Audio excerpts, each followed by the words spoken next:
Hi, I'm Ashley Adamson, and we're in Budapest right now. I wanted to talk to you about the stages of thinking that you go through when you don't know that you're trans. I'm going to share my story about my experience. So we're on the Pest side of Budapest, which is two different cities, and now we're going to walk over to the Buda side.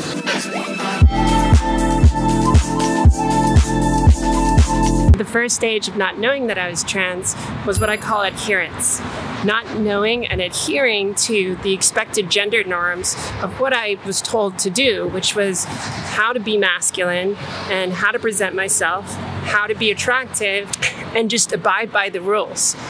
It's easy to follow these things when you're happy, and I was definitely happy being a man. It's just there was things that were off. That's the beginning of the process, which is starting to notice that things feel a little off.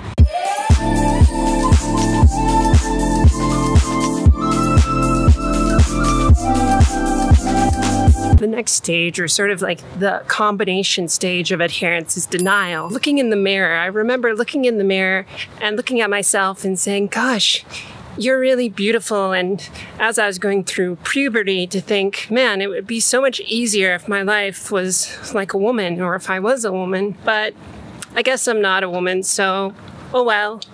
And this kind of thinking went on, and it didn't really have any significance to me, because I thought, well, everyone has these kinds of thoughts, right?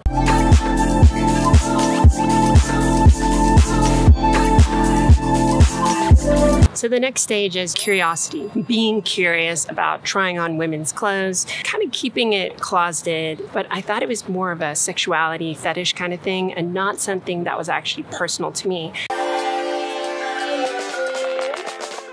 So we're up here at Budapest Castle now, and I'm sitting in the gardens. Isn't it beautiful? So the next thing that kind of like comes up is the objections phase, where you start to think about ways in which you can say, you know what, it's not really valid, this kind of thinking, or perhaps it wouldn't be possible for me to do it. I can't accept myself, or I just wouldn't be pretty enough, or I just wouldn't be happy living that life. There's a lot of ways to create objections, and a lot of those are societal pressures, but a lot of it is also internal. Isn't it beautiful, these stairways? Once I moved to the Bay Area, things started to change for me, and that I was surrounded by people that were queer, people were more accepting of your identity, and that gave me the ability to just acknowledge the fact that maybe my thoughts weren't just these sexual fetish things, but that perhaps I could actually be trans. And I made friends at trans meetup groups, and I started to identify as gender fluid or non-binary, and just slowly inch towards figuring out what I was. So the next stage that I was focused with, which was struggling with actually my inner transphobia. You don't realize you have transphobia until you start to try and accept yourself, because now you're not accepting yourself. You're struggling with the fact that you're saying, my body doesn't look right. How could I possibly pass, or how could I be accepted?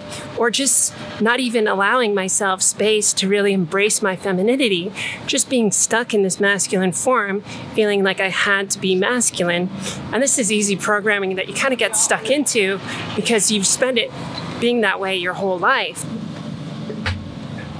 After 2 years of being on hormones and struggling with my own inner transphobia, I've moved into the last stage, which I say is acceptance. Accepting that I'm a woman, accepting that I don't have exactly the body that I want, but I'm now starting to look towards the things that I want to change, and the things that I can't change, I work on accepting myself, because why struggle with them when there's no way to change it?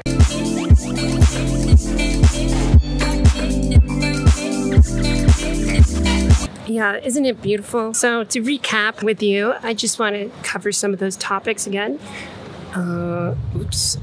We have adherence, which is adhering to the cis-normative story and saying what you've been given, that's what you are. And then we have denial, which is then denying any thoughts that are kind of trying to get out of that. And then we have curiosity, which is starting to think, you know what, maybe that's not right, and starting to experiment and try things. And then we have inner part of ourselves that fights with who we think we are and who we actually are. Once you've kind of moved into that acceptance that you could be trans, we have the inner transphobia, and then we have acceptance, which is a much longer storyline. Acceptance is a lifelong process.